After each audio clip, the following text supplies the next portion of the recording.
Hey, everybody, welcome to the Daniel Davis Deep Dive Intel Brief, where we give you the best of what we learned this week and the best of what's happening today. So you are up to date when you see this show here. Let's jump right into it. The issue with the Iranian potential war is, of course, dominated this whole week. It's dominating again today. There still hasn't been an attack yet. There still hasn't been a start of a war. So we remain hopeful that somehow sanity can prevail. Lots of information out there that would lead to that conclusion, but also lots of disinformation. Let's break it down. First of all, President Trump was asked this week, is there a deadline for a war with Iran? Are you giving Iran any kind of deadline to make a deal before potentially taking Only military they action? know for sure. Have you communicated that to them directly? I have. Do you have a timeline for when you're going to pull back potentially the federal presence there? No, we'll see how it all works out. You know, they have to float someplace. They might as well float near Iran. But it's a rough situation going on. So I stopped 837 people, as you know, last week from being hung. They were going to hang 830. It was all set. And I mean, I'm looking at the people behind me. They're saying, "What kind of racing's a lot nicer than that?" Right? They were going to hang 837 people, and I told them, if you do it, you're going to pay a price like nobody's ever paid before. And they pulled back. I appreciated that. But a lot of people are being killed, so we'll see what happens. I can say this, they do want to make a deal. So maybe there's some kind of a deadline. Maybe there's not. Only they know. But what he says is there at the end, if you caught that, well, but they definitely want to make a deal. He says they are definitely interested in making a deal. More on that in just a second. But this video, though, and what's in what was shown here is part of the real problem here. What is the actual objective in the White House? What is President Trump's red line? Because at first it was about the protesters. If you kill protesters, there's going to be a heavy price to pay. And then now all these reports coming out, many of which are shared by the White House, that 2,000, 5,000, 15,000 by some other assessments. So this huge number, but apparently because 800 weren't hanged, somehow that makes the difference. It's unclear what the standard is. And when Trump is talking about they want to make a deal, at least in that soundbite there, he didn't say what the deal is he was talking about. Which deal is it that he wants them to make? Not to hang anybody, not to kill any more protesters, the nuclear deal. It's unclear. And that hasn't even been on the table up to this point. And yet that's one of the main things President Trump is talking about. And if you don't really know what you're trying to accomplish, it's pretty hard to, accomplish anything. Because if you're talking about maybe going to war with somebody and you have this substantial amount of combat power in the region, and it is a lot, it is a great deal of combat power by itself. Now, whether that's enough to get the job done depends entirely upon what the job is. That's why it is so vital to have an objective, an attainable military objective that's used to support a political outcome. That's why you're supposed to even use military power. That's what it's supposed to be for. Overall, it's supposed to be for your national defense. And so you will use military power to have the political outcome that you want, which is, generally speaking, security and safety for your people, freedom for your people, economic prosperity, those kinds of things, to defend that. It's not supposed to be just an instrument of statecraft to get what you want. That's called might makes right. That's called thuggery. That's just called the law of the jungle. Let's just call it what it is. So if that is your objective, to compel compliance with whatever you want, and it's not even clear what that is on Iran, then the question is, what are you trying to compel? Because that's when it's going to matter. Is this enough combat power? Because you have the aircraft carrier battle group, the Abraham Lincoln. You also have lots of other combat power that's been put in the region. Lots of missiles been put in there, more air power, more air defense capabilities at many of our bases. So on a piece of paper, that looks really impressive. And it is a lot of combat power, but it depends on what you want to do with it.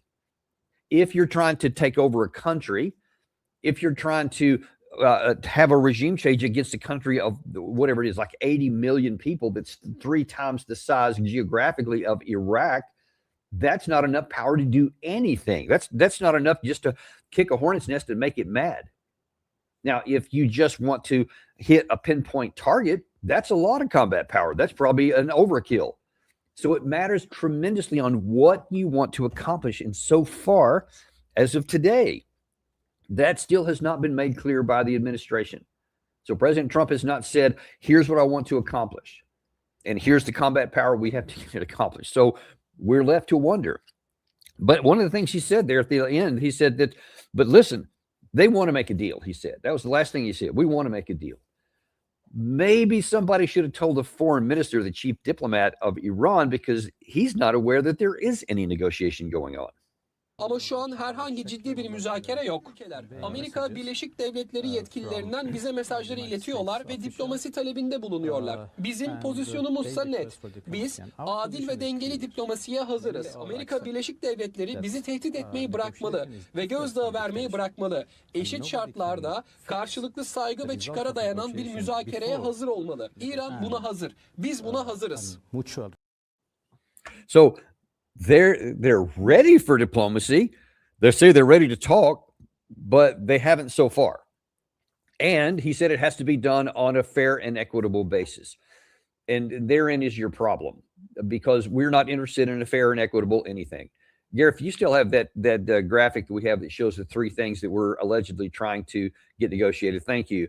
That's what at least has been reported by senior administration officials this past week. Limit long-range ballistic missiles from Iran.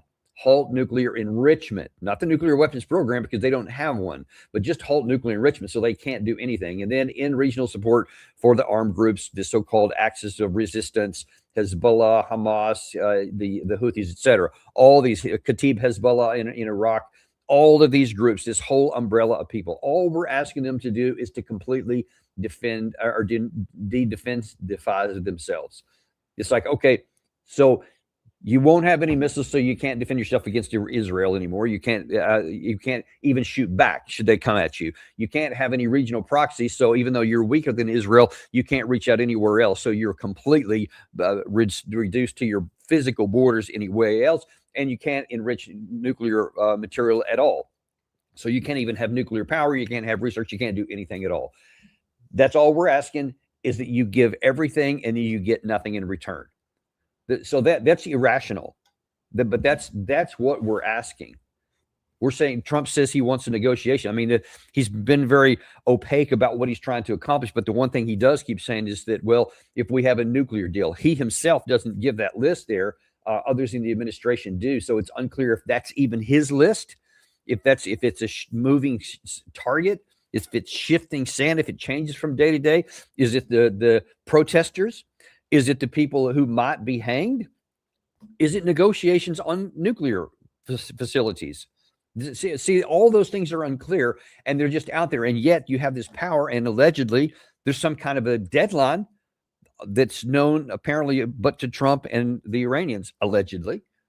So we don't really know what's going on. We don't know what the objectives are. This is one of the strangest situations I've experienced in my adult lifetime. That you have the potential for war and you're right on the cusp, but no one can really tell us why, what's at stake, or what the point is, what the objective is, what we even want to accomplish, what we're trying to ask the other side to do that's reasonable. And that's one of the things that the Iranians say, because there's no question they are on the weak side of this. In the negotiations of any kind, no matter what you're negotiating, there's no doubt that America is on the top and Iran is on the bottom. And they're aware of that. That's the only reason that they're willing to talk, because they want to use diplomacy to try to forestall an attack. So they're willing to negotiate. They're willing to concede some things, but only so far, because they can't go too far. They can't go as far as they're asking now. No nation on the earth could under any circumstances. You're literally asking them in those list of things to just abjectly surrender without a fight. And of course, that means regime change right there. And speaking of regime change, that's the other issue here. I've shown you, especially over this week, a lot of sound bites from Lindsey Graham, from Jack Keane, from Mike Pompeo, just almost screaming for regime change. Everybody wants regime change. Somehow they think that's going to have this magic elixir that's going to solve all the problems. Who knows what the problems are they want to solve, but they think it's going to work. Well, Foreign Minister Araghchi also addressed the issue of, if you get rid of the Ayatollah, does that result in regime change? Rejim değişikliği konusunda endişeleriniz var mı? İran'ın dini lideri Hamaney şu an nerede? Sağlık durumu nasıl? من فکر می‌کنم که بحث تغییر رژیم Rejimin değişmesi tamamen bir hayaldir. Bazıları bu hayale kapılmış. Bizim sistemimiz o kadar köklü ki, o kadar güçlü kökleri var ki insanların gidip gelmesi bir fark yaratmaz. Sistem yerinde durur ve işine devam eder. Now, to be fair and to be accurate, that may be their position. That yes, regime change is not about a person; it's about a system, and we have a system that's going to survive that. We've already heard many reports that the Ayatollah, who is seen here for the first time in public in a long time, lots of fears that something had happened to him, or threats that something had happened to him, that he'd already been spirited out of the country or something like that. Lots of rumors, so they wanted to put those to rest. So he was seen, I guess today, actually, in public for the first time. And so they say they put that to rest. But the bigger issue here that they say that their system, there is no doubt that they have a system of continuity of government. We have that in our own country here. It goes from the president to the vice president to the speaker of the house and on down if there's, some kind of calamity. So we have that. And so does Iran. Then they have said that they've already designated a successor known but to them. And there's commanders at every level and positions, they already have continuity. So every time somebody gets taken out, there's already somebody else set in there. And as he's saying, that's a system. Now, that may be their plan, but it's also true, and history has shown that any system with enough weakness and enough things underneath it and enough of the pillars and supports knocked out can fall, no matter what system it is. We'll see how things work out on that. Well, listen, somebody who apparently got that memo was also on our show this week. Alistair Crook talks about that how the Iranian system is indeed built on a survivability capability, not just politically, but also militarily. The whole defense system of Iran is quite different. It's not just a little unit like Al-Udeid. You destroy that and it's done with. No. They have dispersed their missiles across a country which, as I say, is as large as the whole of Europe. And the missiles are in tunnels. They're deeply buried silos right across in 57 different districts across Iran and right along the space. They will go on fighting even if you take out, decapitate the leadership. And incidentally, they've already appointed substitutes for every commander in case they are killed. There is an immediate handover to a substitute who is standing ready to take their place.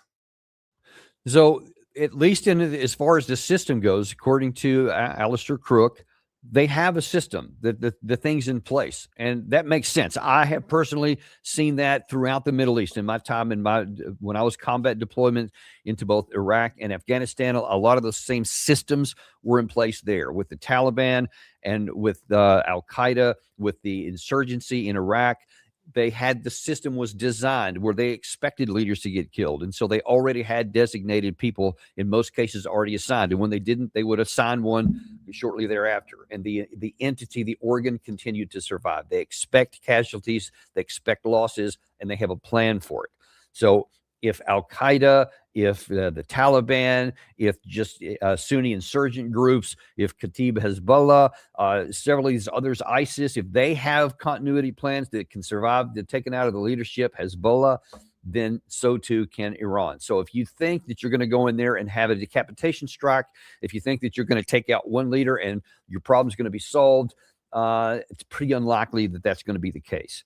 These folks have been used to operating on the lower end of the power dynamic. They've been used to being pummeled for a lot of times, assassinations, key leaders being killed, kidnapped, destroyed. So they're used to it. So they do have a lot of experience at that. So that's something that we need to understand. If we think that we're going to go in and get a quick boom strike and that's it, it's going to be gone, it's going to be over with, big victory parade, don't count on it. Don't count those chickens before they're hatched. We also had Larry Johnson on this week to look at that situation from a little bit larger perspective. Not just can you take out some key targets. There's no doubt with the firepower we have in the region, we can destroy a lot of stuff. We can kill a lot of people. There's no question about that. But the question is, do you have enough combat power to militarily win? Can we succeed? Let's start with that one. No, we cannot succeed. Military success is defined as the destruction of the Islamic Republic and the replacement of the Islamic government with a non-sectarian leadership. Not going to happen. You can't do it with just missile strikes alone. First of all, we don't have troops on the ground capable of doing that. You know, as you recall, the buildup for 2003, that took about 8 months to build up enough troops to launch that invasion of Iraq. And only in this case, Iran is 4 times larger. This kind of reinforces what you're saying there. There's a lot of combat power here, but it's sea and air power. I don't see, other than a handful of Marines, there's no ground here. What would that tell Iran? Yeah, it just tells Iran that they're going to have to get close enough to launch missiles. But see, Iran's got missiles that are capable of reaching what we fire. And they've also had their capabilities bolstered by Russia and China. Let's start talking tactics. If I'm the Iranians right now, I'm starting to place missiles ready to launch outside, except they're dummies. They're decoys. But I'm going to make visible targets for U.S. targeters to go after.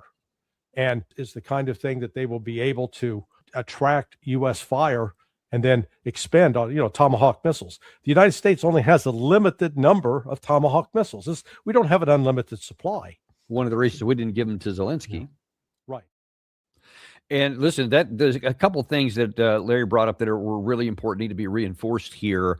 Is number one, no one's talking about a ground invasion here. No one's talking about going in on the ground. So far as I'm aware, they're not even hypothetically thinking that there could be some kind of snatch and grab like when they went into Venezuela to grab Maduro, to try and grab the Ayatollah, for example.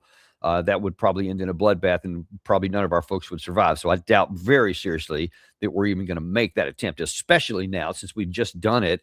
Everybody's looking for it. So you're not going to sneak up on anybody. There won't be any surprise here. There most likely won't be any kind of insider help. I can't even imagine that being a possibility here like there was in Venezuela. So if you're not going to go in on the ground, if a snatch and grab kind of quick in and out deal is not even in the cards, neither is send in any combat troops because there aren't any. There's not even any deployed in the region. Larry was talking about how it took 6 to 8 months to build up enough combat power for the 2003 invasion of Iraq, which of course did have a ground component. And that took hundreds of thousands of troops and also spread out over a wide geographic area. You had basing rights and all that. We've got none of that this time. It's important to point out, I said this earlier in the show we had specifically on this topic, but it bears reinforcing here. We're in this alone. It's a big red flag that we're talking about this potentially big combat operation. We talk about all this time about how all these allies we have all over the place. Why is no one with us on this?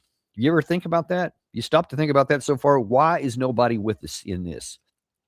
There was just a few months back toward the fall of, I think, last year, there was a lot of hubbub about whether we're going to have a security guarantee for Saudi Arabia, that we're thinking about having a mutual security guarantee for Saudi Arabia. And yet, while that is still apparently in the offing, when we're talking about President Trump using military combat power, Saudi Arabia is nowhere to be seen. They say, not only are we not going to participate, you can't even use our airspace or sea, our territorial waters, our bases. You can't use anything to go after Iran. We won't allow it. But you still want us to be there to provide any security that you may need in the future. We should just tear that paper up right now. That shouldn't happen. America should never be talking about, just kind of as an aside, we should not provide any security for Saudi Arabia. They should take care of that on their own by whatever means that they have. That's their inherent responsibility as a government to provide for their national security. Don't count on us, and nor should we count on them. And they're proving why, because now then they're not with us. Now, I, of course, think this is a terrible idea, and we shouldn't do it. And I certainly, if I was Saudi Arabia, would not be having anywhere, I wouldn't be within a 10-foot pole of this kind of mess. So what they're doing makes sense. But we need to keep in context all what's going on here. And the fact that they're not, in the light of the fact that they actually want us to provide security guarantees for them, that shows how much they really want to keep the U.S. close, and that they're still not willing to even allow us to use overflight of their territory. It really tells you a lot that everybody, to include our closest allies, think this is a terrible idea. Get the clue here. Get a memo. Get this memo and understand. Read the darn thing. This is a bad idea that we should not do. As of this time, nothing has happened. Some reports that I've read just this morning claim to have a high level access to the administration says that there could be an attack as early as Sunday night. Another high-ranking asset or access that I had to somebody who has very high-level access into the Department of War in the United States here says that there almost certainly won't be an attack this weekend, and that a decision has not fully been made yet. We'll see. Who can say which is right and which is not? And really, it doesn't even matter what any of these sources say. What it matters is one man, Donald Trump, because he can say one thing one day and mean something different the next day. So both of the reports could be right in terms of what the last thing they heard from the president. But the question is, and the only question is, what is President Trump going to do? Until he gives the order, strike now, it's possible that we could avoid this. So let us hope that sanity can prevail here.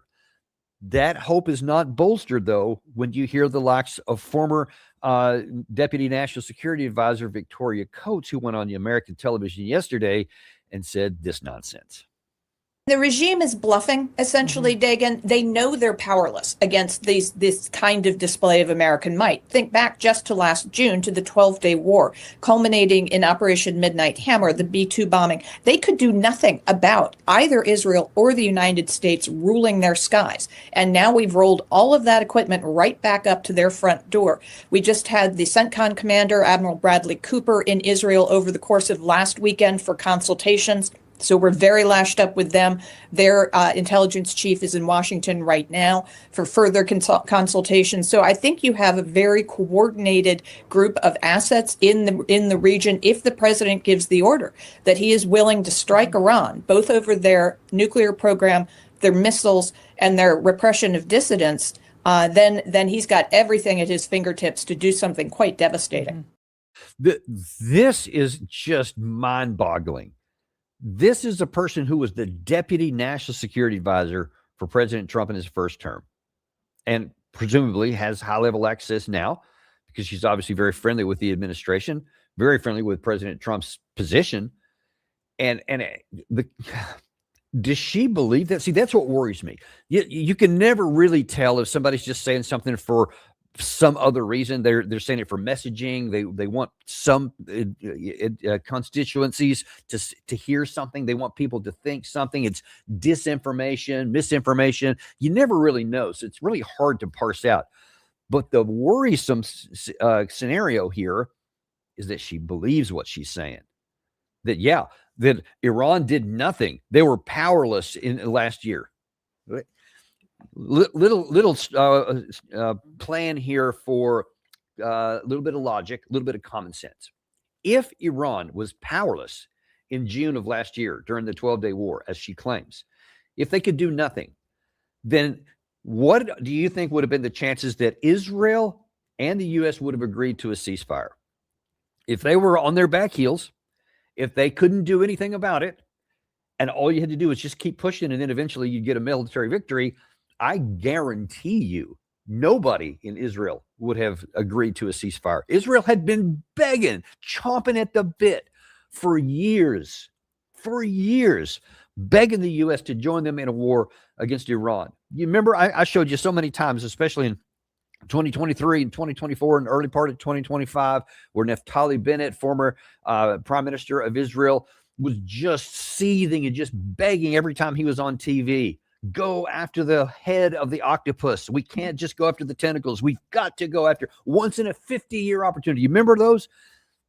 And then all of a sudden, when they got it, after 12 days, they're like, you know what? We're cool. We'll go with a ceasefire, because they kept taking missile after missile in the teeth, and they couldn't stop them. It was Israel who was having the big problem stopping, not Iran. Iran also had some problems. Their air defense was also not, missile defense especially, was also quite leaky, and missiles kept getting through. So they also were taking big hits, no question. But Israel has a lot more to lose. They were a lot more modern, and they have a lot more lucrative targets, and they're a much smaller territory, whereas Iran is spread to the four winds. I mean, it's huge territory.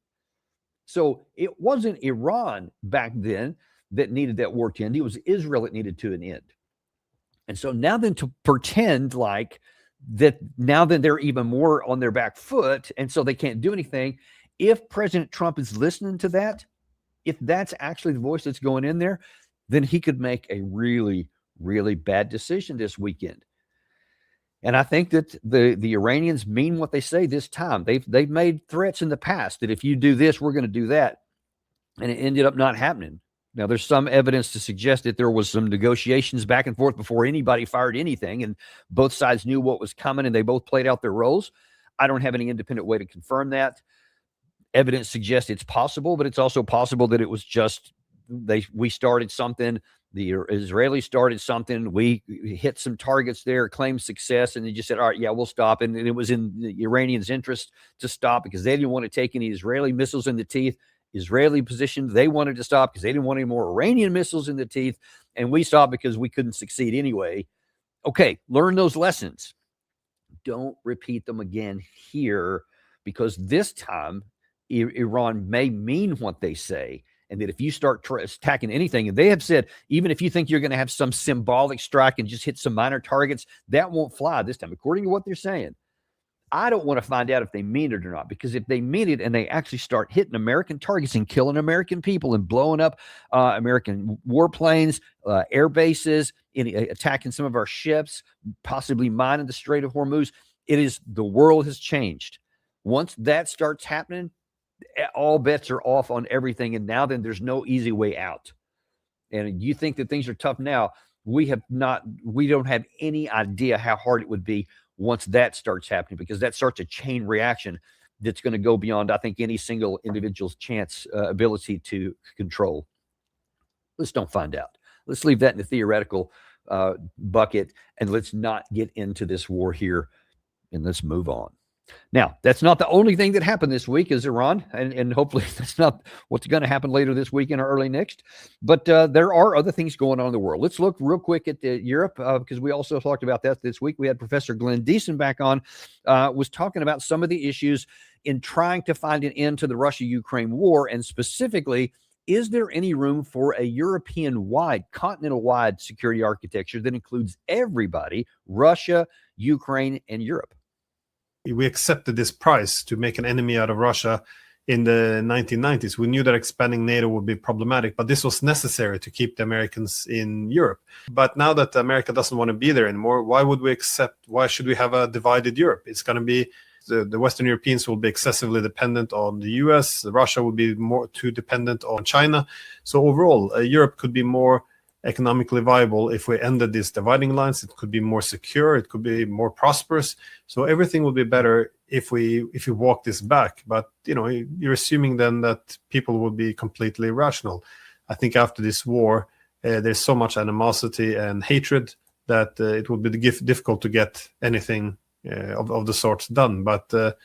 But ideally, yes. And I always ask people, why can't we have a security arrangement with the Russians? What exactly is the reason? And they will mention, Ukraine, this and that.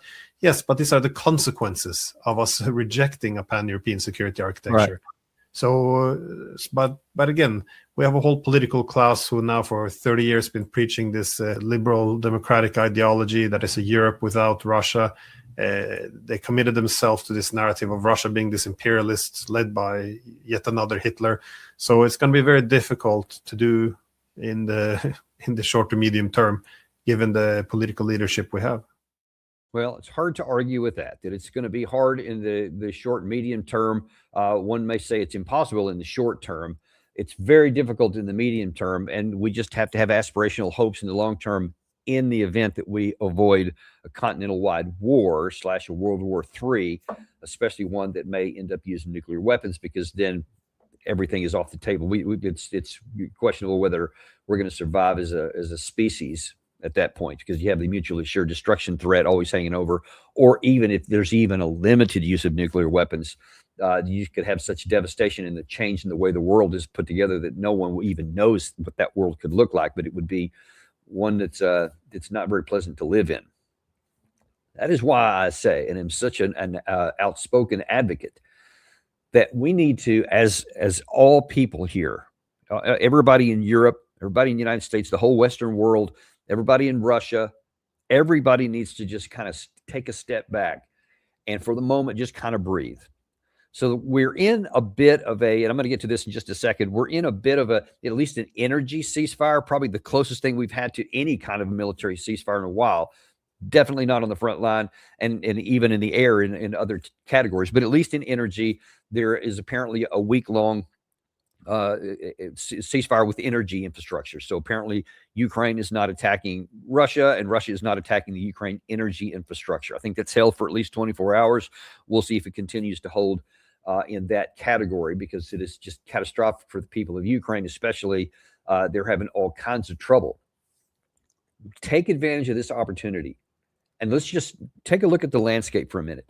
Forget about all the ideologies. Just set them aside. Forget about all the I hate yous and just set those aside for the moment. And just kind of look at the landscape here. All of it, the whole continent wide. Western Europe, Central Europe, Ukraine, Russia. All of it together. It is definitely possible for there to be a continental-wide security architecture. It is possible. It is in every single entity's best interest to have that.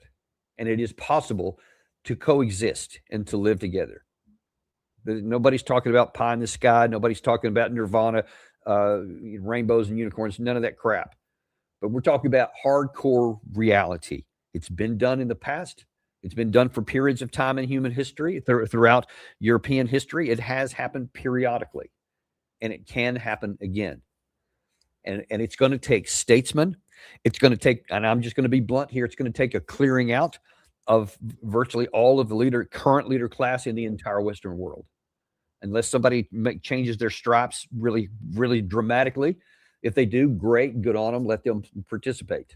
But if they can't, then the electorates in these various countries need to replace them. Elevate other people who are willing to look above just the reflexive hatred ideologies of the other. These kind of things, it's, again, this is not some Pollyannish kind of thing. This is hardcore necessity. This is what we need to do. We have got to start figuring out and getting a new class of leaders to rise up to see the world in a different way and to see that there is definitely room for coexistence. You can start with that. That's a much lower bar, still challenging, but a lower bar to just say, first, let's just figure out to coexist. And then let's get into cooperation. That can be down the road anywhere. And then you can get to mutual benefit even if things carried on far enough.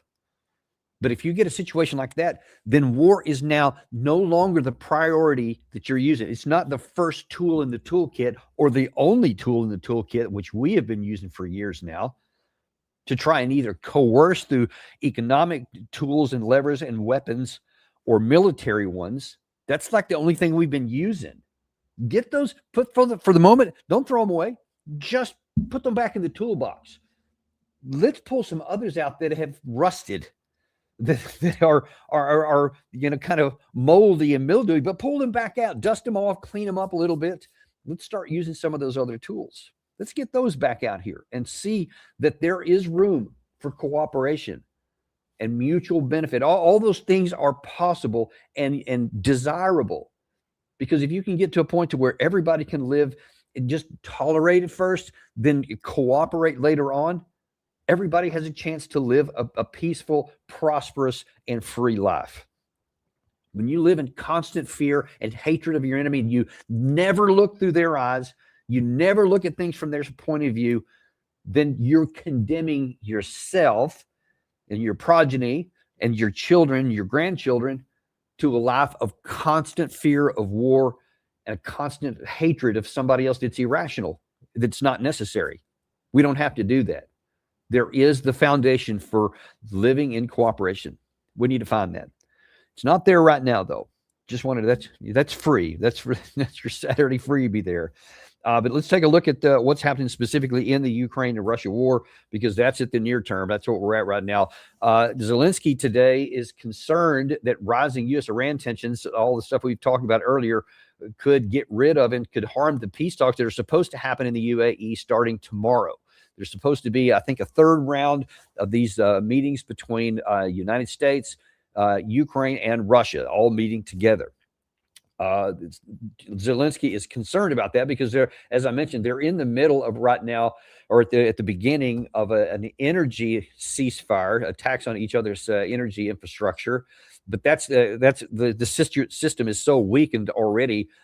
Ukraine right now is in the middle of a serious blackout problem. I mean, on top of everything else, even though now they stopped attacking, Zelensky has tasked his government with stabilizing the energy sector following a widespread electrical outage across multiple regions of Ukraine, not even just a city here. According to Denis Shmyhal, first deputy prime minister and minister of energy, a technical malfunction occurred between the power grids of Romania, Moldova, and Ukraine, resulting in a simultaneous power outage. So because of all the weaknesses and all the things that have been, all the attacks that have been going on for more than 2 years now from the Russian side, and it's really picked up in the last 5 or 6 months, the system is so rickety that even when it doesn't get hit, they patched it together with bubble gum and chewing gum and baling wire, that there's sometimes you get overloads and powers, and the system is just not designed for that. And then it has some malfunctions. And so now here's a major one. They're trying to figure that out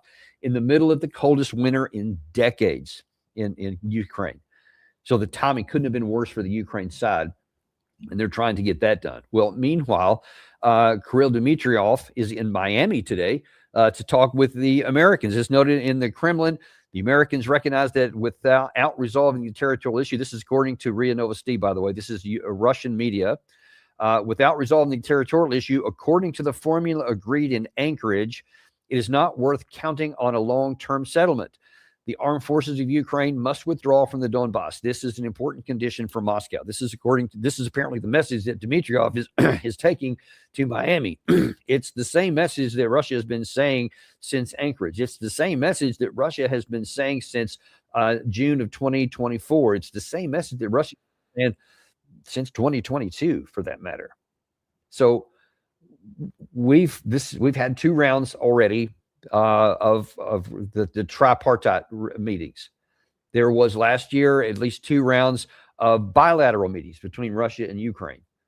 There was, of course, the Anchorage meeting itself, which was talked about, red carpet, flyovers, all that kind of stuff. There was all the different meetings, the telephone calls between Putin and Trump directly. There was the numerous meetings, hours and hours long, between Witkoff and Putin, back and forth. And now here at Dmitriev, who is a mid-level diplomat that's talking to the United States here.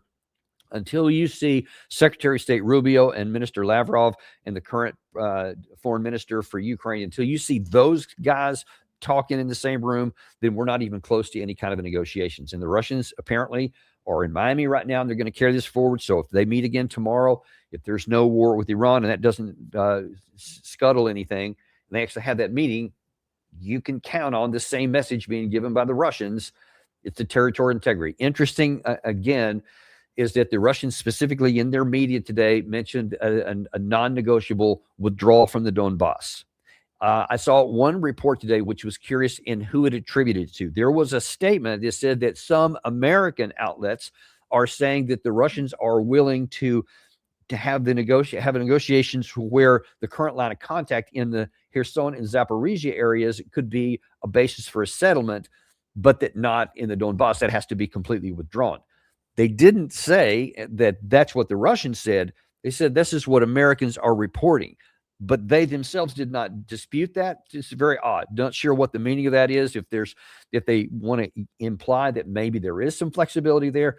Again, I just can't imagine why they would, from a position of strength, when they can just continue going on with all of these weaknesses that the Ukraine side had. I can't imagine giving a lifeline to them and saying, you know what, we'll just stop here and you can keep everything on that side of the line that you have control of, but you have to get rid of this. I don't know. I guess it's possible. I mean, you could find some reason why that might work, especially if they get some sort of if they do get any of the demilitarization or denazification capabilities, over the rest of Ukraine. Perhaps they could calculate there that they actually have protections for the Russian-speaking people that are in those other 2 provinces. I don't know. That's all speculation on my part, because right now nothing has been agreed to at all They haven't even gotten together at the right level. So we'll continue to watch that. But those are some of the things that the Russians are saying and some of the things that they're hinting at. So we'll see what's going to happen with that. Whether that meeting happens tomorrow or not, hopefully it will. If it does, we'll certainly report to you on Monday what happened from that and where we are in the war. In the meantime, we really appreciate you guys joining with us on a Saturday. We always want to keep you up to date. If anything does happen over the weekend, believe me, you can count on Daniel Davis Deep Dive. Gary and I will bring all of it to you live as it's breaking and give you the expert analysis that you need to make sense of all this. Thank you very much, folks. Look forward to seeing you next week on the Daniel Davis Deep Dive. You know we don't have sponsors because we hate to hit you over the head with ads. I don't like them. So show a little love back. Subscribe, like, and send this to somebody you care about.